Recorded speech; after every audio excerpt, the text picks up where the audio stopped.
Hello again, Old Oak. It's Miss Hepworth here. I'm just making my dinner, put some pasta on to cook, and that'll take about 10 minutes. So I thought to myself, what can I do for 10 minutes to keep myself entertained? And I realised I still haven't finished my scavenger hunt. So I've managed to do A, B, C, D, E, F, G, H. I am now onto the letter I. So let's go and see if for 10 minutes I can find any more objects to complete my scavenger hunt. Charlie, are you reading an interesting book? Because I'm looking for something that begins with the letter I. I hope that's an interesting book. But do you have any other ideas? What's going on here? Are you doing some ironing? Very interesting.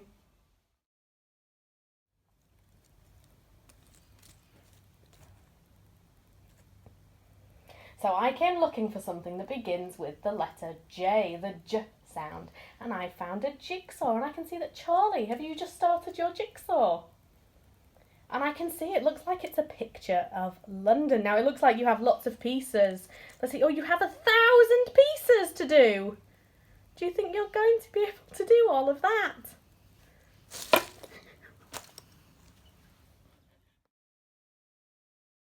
So I was looking for something beginning with K, and that was kind of difficult until I remembered that we have a little kangaroo who lives on our balcony, and here he is. He's got his sunglasses on because it's a beautiful day today. But this is our kangaroo.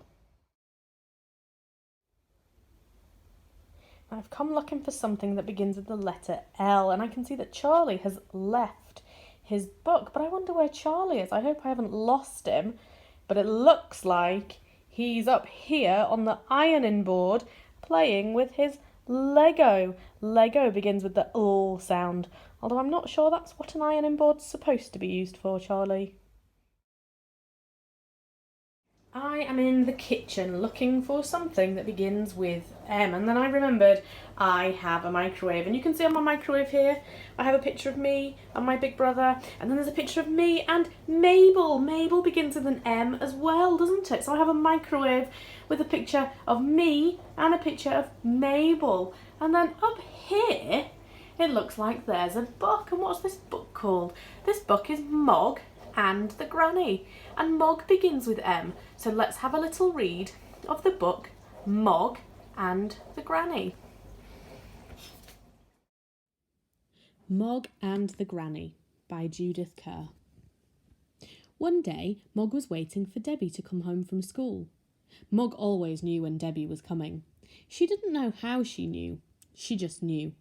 Suddenly, a picture would come into her head of Debbie coming down the road.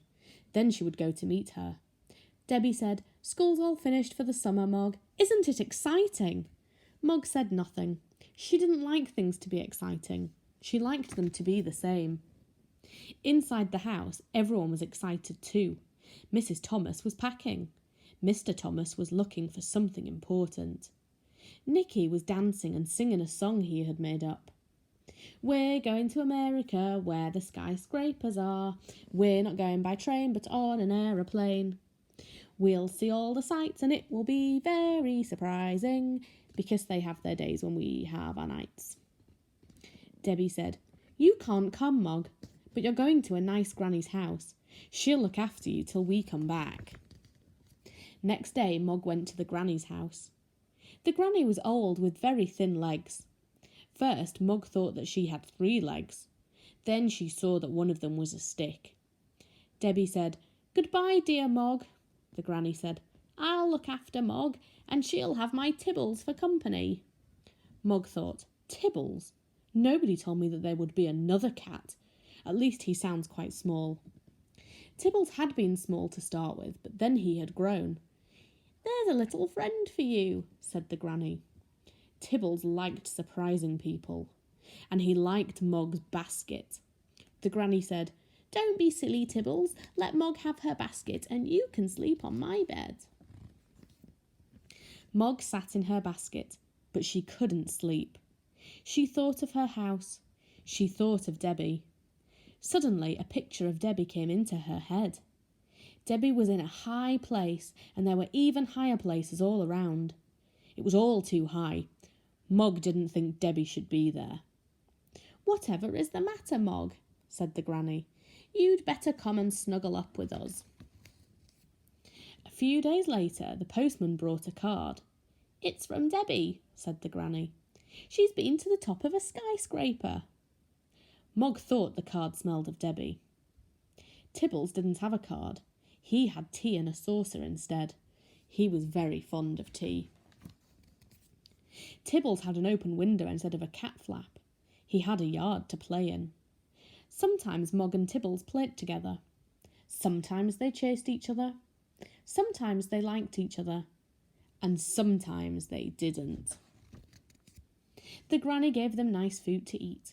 She went to the shops to buy it. They always had the same, but they always thought the other ones was nicer. The first time the granny went shopping, Mog had a big surprise. The granny no longer had a stick. She had wheels instead. She gave Tibbles a ride. "What about you, Mog?" said the granny, but Mog thought the wheels were too surprising. One day, the granny put out her best teacups. She said, "We're going to have a party." It was very hot, so they had the party in the yard. A lot of other grannies came. They were surprised to see Mog. The granny told them about Mog's people. She said, "They've been all over America and now they're ending up at a special Red Indian show." The granny stayed a long time. Mog got very tired. She thought of Debbie and she wondered what Red Indians were. Suddenly, a picture of Debbie came into her head. Debbie was smiling at a big bird. Mog knew it was a big bird because it had feathers, but it had a face like a person. It was a person bird, and there were more person birds nearby. Why was Debbie smiling? Those big person birds might fly away with her and hurt her. Mog wanted to save Debbie. She did a big jump. Tibbles liked tea inside him, not outside. "Oh dear," said the granny. "Oh dear," said all the other grannies. "And your best cup too." Then they went home. That night, Mog did not sleep in the granny's bed. She was too sad. She was still sad in the morning. She thought of Tibbles and the granny being upset. She thought of Debbie and the person birds. Suddenly, a picture of Debbie came into her head. The person birds had not hurt her at all. Instead, they had given her some of their feathers and a baby person bird as a present. She was smiling and excited, and she was coming home. Mog thought, "I must be there to meet her." She ran out of the yard and across the road and down another road and up a tree. And after a time, the dog went home. Mog wanted to go home too, but she couldn't get down the tree. She tried this way and that way, but she was stuck and it was getting late, and Debbie would be coming home. Mog thought, "There's nobody to help me." But there was somebody. "Quick, Mog, jump," said the granny, and Mog jumped. "We'll have to get a move on," said the granny. "We haven't got much time," said the granny. "I think we could just make it," said the granny. And they did. When Debbie got home, Mog was there to meet her. "We've never had such excitement," said the granny. "Mog will have to come and stay with Tibbles again." Mog said nothing. She didn't like things to be exciting. She liked them to be the same. Now I think I can hear the pan with the water in boiling, which means that my pasta is ready for my dinner. So I managed to find only a few more objects today, but we did have a nice story at the end. So hopefully you enjoyed listening to it, and I will be back soon to try and finish the Scavenger Hunt. Bye for now.